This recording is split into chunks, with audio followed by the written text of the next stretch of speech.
திருப்பூரில் இந்தியா கூட்டணி சார்பில் நடைபெற்ற ஆர்ப்பாட்டம் மாபெரும் வெற்றி பெற்றுள்ளதாக முதலமைச்சர் மு க ஸ்டாலின் தெரிவித்துள்ளார். அமெரிக்க அரசின் 50% வரி விதிப்பால் கடுமையான பாதிப்பை சந்தித்துள்ள திருப்பூர் பனியன் தொழில் மற்றும் பல்வேறு தொழில் நகரங்களையும் கண்டுகொள்ளாமல் கைவிட்ட மத்திய பாஜக அரசை கண்டித்தும் உடனடி நிவாரண நடவடிக்கை எடுக்க வலியுறுத்தியும் மதசார்பற்ற முற்போக்கு கூட்டணி சார்பில் திருப்பூர் ரயில் நிலையம் முன் ராசா எம்பி தலைமையில் கண்டன ஆர்ப்பாட்டம் நடைபெற்றது. இந்த ஆர்ப்பாட்டத்தில் முன்னாள் அமைச்சர் செந்தில் பாலாஜி, திராவிடர் கழக தலைவர் கி வீரமணி, மதிமுக பொதுச் செயலாளர் வைகோ, காங்கிரஸ் கட்சியின் முன்னாள் மாநில தலைவர் கே வி தங்கபாலு, விசிக தலைவர் திருமாவளவன், கம்யூனிஸ்ட் கட்சியின் சுப்பராயன், சு வெங்கடேசன், கொங்குநாடு மக்கள் தேசிய கட்சியின் பொதுச் செயலாளர் ஈஸ்வரன், மனிதநேய மக்கள் கட்சி தலைவர் ஜவாஹிருல்லா, மனிதநேய ஜனநாயக கட்சி தலைவர் தமிமுன் அன்சாரி, இந்திய யூனியன் முஸ்லீம் லீக் முகமது அபுபக்கர் உள்ளிட்ட பலர் கலந்து கொண்டனர்.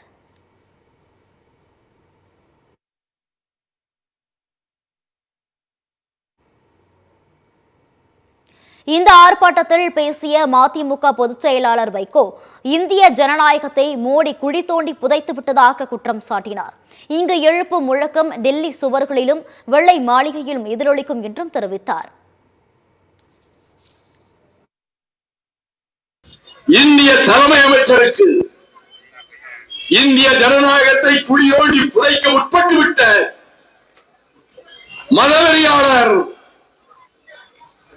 தலைமை அமைச்சர் நரேந்திர மோடி அவர்களுக்கு, துறை சார்ந்த அமைச்சருக்கும் எழுதிய மடலில் மிக முக்கியமாக வலியுறுத்தியது ஒன்றிய அரசு தன் பங்கை உணர்ந்து குறிப்பாக துணிநூல் துறைக்கு முக்கியத்துவம் கொடுத்து இந்தியாவின் ஏற்றுமதி துறைகளை பாதுகாக்க ஒற்றுமையான கொள்கை வடிவமைப்பை முன்வைக்க வேண்டும் என்று வலியுறுத்துகிறேன் என்பதோடு இதனைத் தொடர்ந்து பேசிய விசிக தலைவர் திருமாவளவன், அம்பானியும் அதானியும் மோடியின் வினாவிகள் என்று குற்றம் சாட்டினார். இந்த வரி விதிப்பால் பெரும் முதலாளிகள் பாதிக்கப்பட போவதில்லை, ஏழை எளிய மக்கள்தான் பாதிக்கப்படுவார்கள் என்றும் கூறினார்.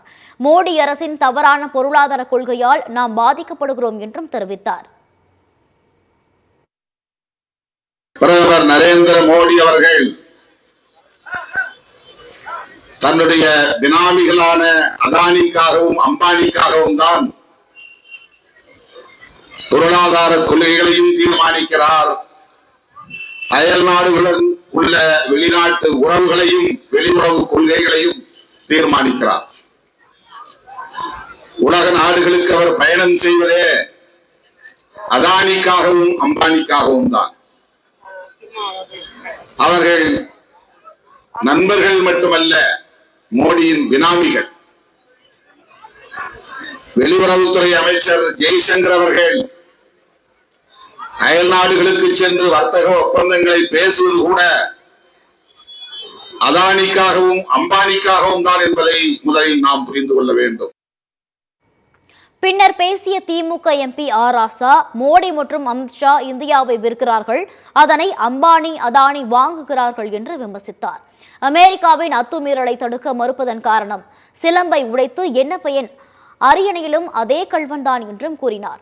வரியை போட சொன்னதே மோடிதான் என்று கூறிய அவர், இது தேசத்தின் மீது விதிக்கப்படும் போர் என்றும் தெரிவித்தார்.